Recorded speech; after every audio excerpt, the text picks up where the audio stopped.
Israeli നാവികസേനയ്ക്ക് കഴിഞ്ഞ രാത്രിയിൽ ലെബനാനിലെ Hezbollah ശക്തമായ തിരിച്ചടി നൽകിയിരിക്കുകയാണ്.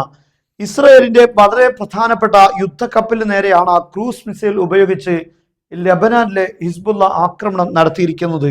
Hezbollah announces direct hit on Israel naval vessel preparing attacks on Lebanon's targets. ലെബനാനിലെ പ്രത്യേകമായ ചില ലക്ഷ്യങ്ങളെ ആക്രമിക്കാൻ വേണ്ടി തയ്യാറെടുക്കുന്നതിനിടയിലാണ് ഹിസ്ബുള്ള ഈ കപ്പലിന് നേരെ ആക്രമണം നടത്തിയത് എന്നാണ് പറയപ്പെടുന്നത്. ഏകദേശം ലെബനാൻ തീരത്തു നിന്നും 68 നോട്ടിക്കൽ മൈൽ അകലെയാണ് ഈ ആക്രമണം ഉണ്ടായിരിക്കുന്നത്. ഇവിടെ ഏറ്റവും പ്രധാനപ്പെട്ട കാര്യം, ലെബനാനിലെ ഹിസ്ബുള്ളയുടെ ഏതെങ്കിലും ഒരു കേന്ദ്രം അല്ലെങ്കിൽ ലെബനാനിലെ പ്രധാനപ്പെട്ട ഒരു ടാർഗറ്റിനെ ആക്രമിക്കാൻ വേണ്ടി തയ്യാറെടുക്കുന്ന ഘട്ടത്തിലാണ് ഇങ്ങനെ ഒരു ആക്രമണം നടന്നത്. ഇതിലൂടെ കപ്പൽ നശിപ്പിക്കപ്പെടുക മാത്രമല്ല, ഇസ്രായേലിന്റെ ഒരു ആക്രമണ പദ്ധതിയാണ് ഇതിലൂടെ തകർത്തിരിക്കുന്നത് എന്നത് മറ്റൊരു പ്രധാനപ്പെട്ട കാര്യമാണ്.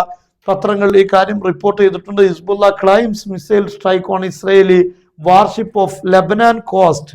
ലെബനാന്റെ തീരത്താണ് ഇങ്ങനെ ഒരു ആക്രമണം ഉണ്ടായിരിക്കുന്നത്. Hezbollah said its forces targeted the warship approximately 68 nautical miles from territory. മാത്രമല്ല, ഹിസ്ബുള്ള പറയുന്നത് വ്യക്തമായ നിരീക്ഷണങ്ങൾക്കൊടുവിലാണ് ഇത് കൺഫേം ചെയ്തിട്ടുള്ളത്. ഇങ്ങനെ ഒരു ആക്രമണം ഇസ്രയേലിന്റെ കപ്പലിന് നേരെ ഡയറക്റ്റ് ഹിറ്റ് ചെയ്തു എന്നത് നിരീക്ഷണങ്ങൾക്ക് ശേഷമാണ് ക്ലെയിം ചെയ്യുന്നത് എന്നാണ്. ആക്രമണം നടത്തിയെന്നത് മാത്രമല്ല, ഇത് ഹിറ്റ് ചെയ്തിട്ടുണ്ട് എന്ന് ഹിസ്ബുള്ള, ലെബനാനിലെ ഹിസ്ബുള്ള അത് കൺഫേം ചെയ്യുകയും ചെയ്തിട്ടുണ്ട്. അതേസമയം ഇസ്രയേലിന്റെ ഭാഗത്തുനിന്ന് യാതൊരു വിധ പ്രതികരണവും ഈ വിഷയത്തെക്കുറിച്ച് ആക്രമണം നടത്തിയെന്നോ അല്ലെങ്കിൽ ഒന്നും ഉണ്ടായിട്ടില്ല എന്ന രീതിയിൽ യാതൊരു പ്രതികരണവും ഇതുവരെ ഇസ്രയേൽ നടത്തിയിട്ടില്ല.